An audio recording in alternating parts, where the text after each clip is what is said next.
Kā jau solīju, šodien skatīsimies bear market, jeb krītošo tirgu, un apskatīsimies dziļi vēsturē, ko tas nozīmē. Lecam iekšā!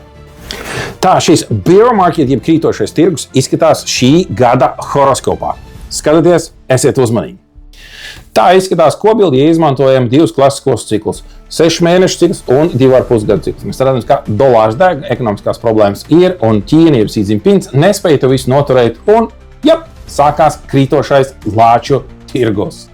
Jā, un starp citu, lāču tirgum jāsākās pavisam drīz, kur ir aprīlis, majs, kad jāsākās ir lāču tirgum auto industrijā, un tas vispirms sāksies ar Das Auto, jeb Vācijas ekonomiskajām problēmām. Tā kā priekšā būs ļoti sarežģīti un pietiekami smagi, arī priekš Eiropas pirmām kārtām.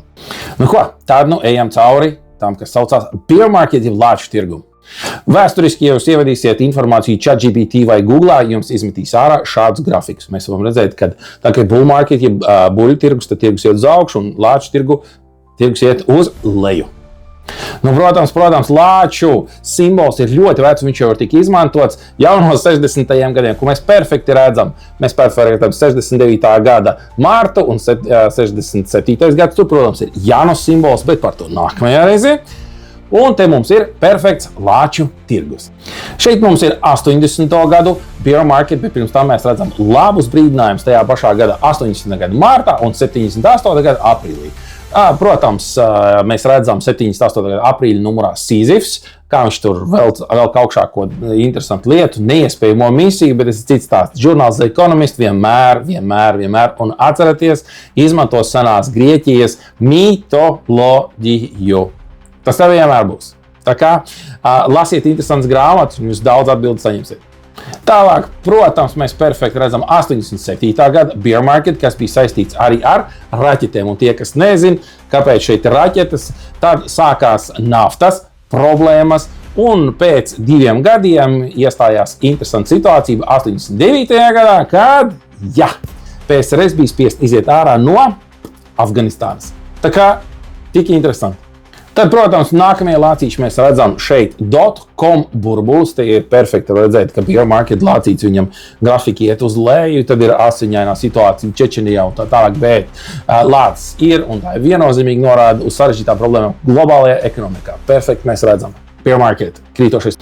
Kā jūs ziniet, viena un tā pati bilde strādā 2 reizes. Pirmajā reizē ir pusgada prognoze, nākamajā 2,5 gadu prognoze. Un šeit mēs redzam perfektu notikumu. Ja pirmajā reizē tas bija .com burbulis, tad nākamajā reizē viņš ļoti labi nostrādāja uz 11. septembra problēmām. Un arī tad pie lāču tirgus kādu laiciņu, vai ne?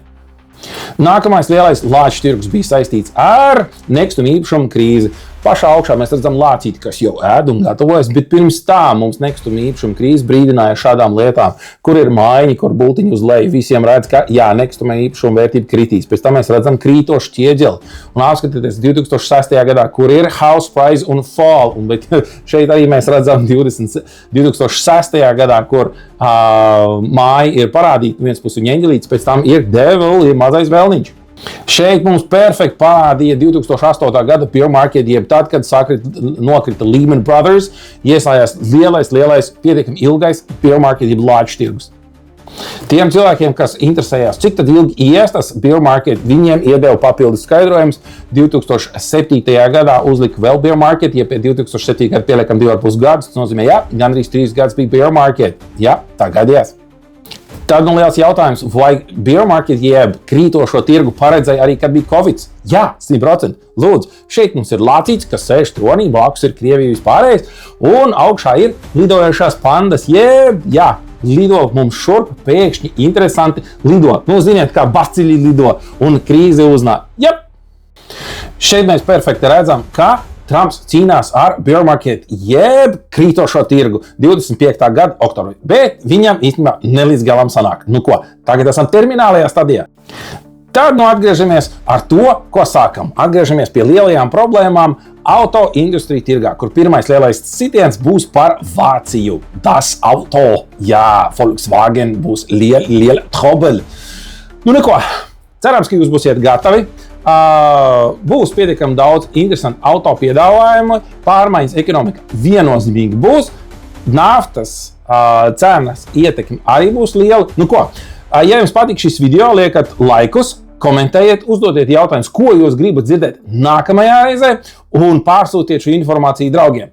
Cerams, ka viņiem interesēs, un ja jūs gribat zināt, kā jūs pārdzīvosiet šo ekonomisko krīzi, sūtiet savus datus un tiekamies konsultācijā.